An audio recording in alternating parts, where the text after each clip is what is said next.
Hi guys, welcome back to another Mobility Monday, and today we're going to be concentrating purely on hip mobility for those of you who are struggling with your hips at the moment. So the video will be divided into three separate parts.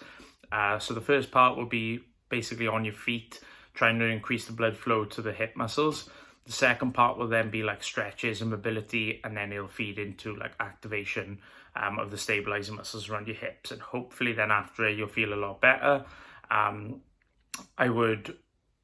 The best way I would do it is probably do a bodyweight squat or a squat to the couch or anything like that, and then before the workout, and then do it again after, and see if your squat feels more comfortable, okay, more loose, more light, however you describe it, okay. It should just feel better, okay. Any questions, please let me know, but enjoy. Starting, guys, we're going to go for 10 leg swings, concentrating on focusing on the hamstring. So as you kick forward, you're trying to get your toes high up in the sky, and don't worry about kicking as far back. Once you've done 10 of them, you'll notice I'll slow down, and then I'll concentrate on going backwards more than forwards. So I'll be putting my leg into more of a hip stretch, a little bit of a kick out, hip stretch, a little bit of a kick out. I'll get this by kicking my heel towards my bum as I shift my knee backwards. So 10 reps of each. Then do the same on the other side. So 10 leg swings going forward, trying to concentrate on keeping the stomach braced and stretching the hamstrings. As soon as you've done 10 of them, you're going to concentrate then on kicking backwards more than forwards and driving your heel towards your bum to get more of a quad and a hip flexor stretch. So just 10 of them as well.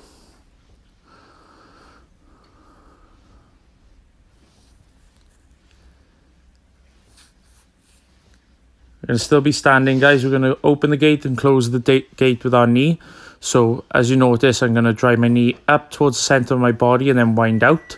And then when I come back, I'm just reversing the movement. Okay, so 10 each way. Just really trying to rotate my hip socket as much as I can, as long as it's comfortable.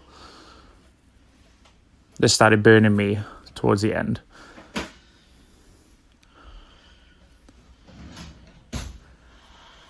Exactly the same on the other side as well, guys. Okay, so you can turn around if you're using assistance, just to make sure you're concentrating on hitting the right areas. 10 out and 10 in. Again, concentrate on keeping your stability on the foot you're standing on. You might feel that bum muscle of the leg you're standing start to work a bit, and you want to try and keep your tummy tensed as well, so you're not taking too much movement from your spine, because you want to be taking all that movement from your hip.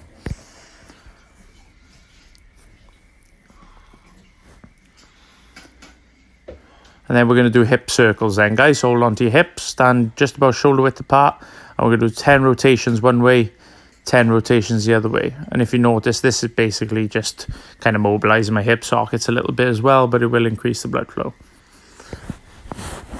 It's nice and easy, nothing too crazy to start with.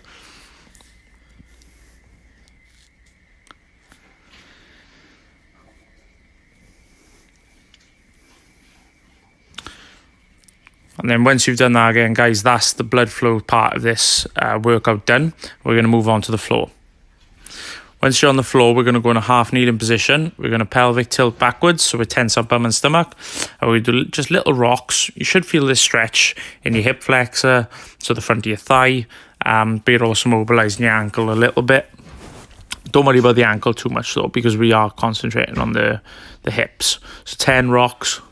You can reach up above your head to make it a little bit harder, and we'll do the same on the other side. Okay, so pelvic tilt backwards, tense your bum and stomach, and just little rocks back and forth for 10 reps. So this should be right to the front of your hip, or maybe closer to your groin a little bit. Depends on where you're carrying your tension. Then we're going to go on to all fours, guys.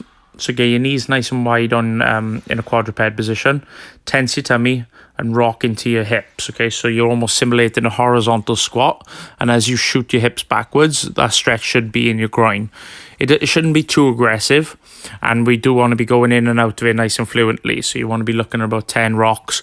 You can do more than that though if you feel like you're tight in this area. Then we're going to flip onto our backs then, guys, onto our bum, sorry. Sit nice and tall, cross one leg over the other, and hold this stretch for about 20 to 30 seconds. If you feel like it eases up, then happy days. But if it doesn't, you might want to hold it a little bit longer. So you could hold this stretch for a minute, 2 minutes, whatever suits. make sure this stretch is predominantly in your bum muscle.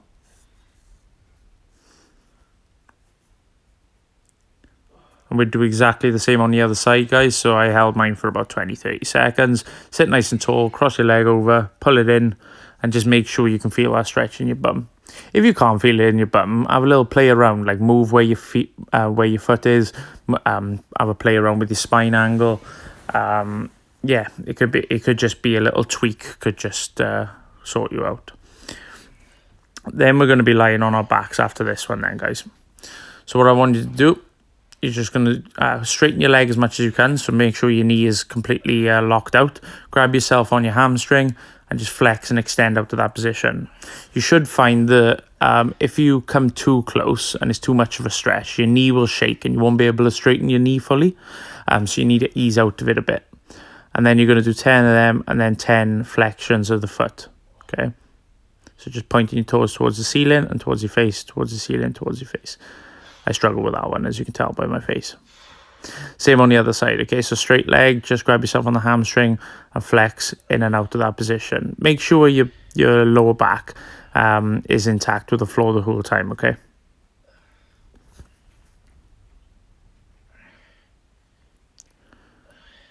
Same thing then, as soon as you've done 10 of them, you're going to flex your foot towards your face and towards the ceiling 10 times.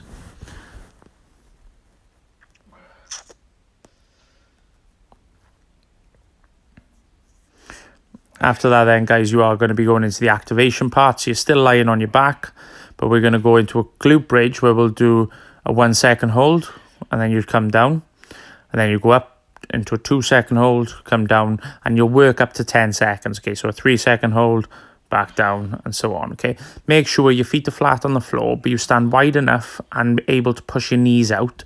So when you're up and you're tensing at the top, you should feel your bum tense. It shouldn't be predominantly in your back or in your quads, or it might feel it in your quads if you're really tight there. But you shouldn't really be feeling it in your back and your hamstrings. It should be predominantly your bum muscles doing the job, okay? But like I said, if you feel it in your quads, then it might just be because you're carrying a lot of tension there. So as soon as you've done your 10 seconds on the last one, we're going to get our knees and our hands up. We can either do single leg dead bugs where we're squashing our lower back into the floor. So this is a core exercise. This is the easier option. If you find this too easy, you can do double arms and double legs at the same time, just making sure your back isn't lifting off the floor. And again, whichever one you go with, we'll go for 10 reps of that. And then on the next one, guys, this is a little bit of a weird one, but same position, but you're going to grab one leg behind your knee and put one hand on the front of your knee and push in opposite directions.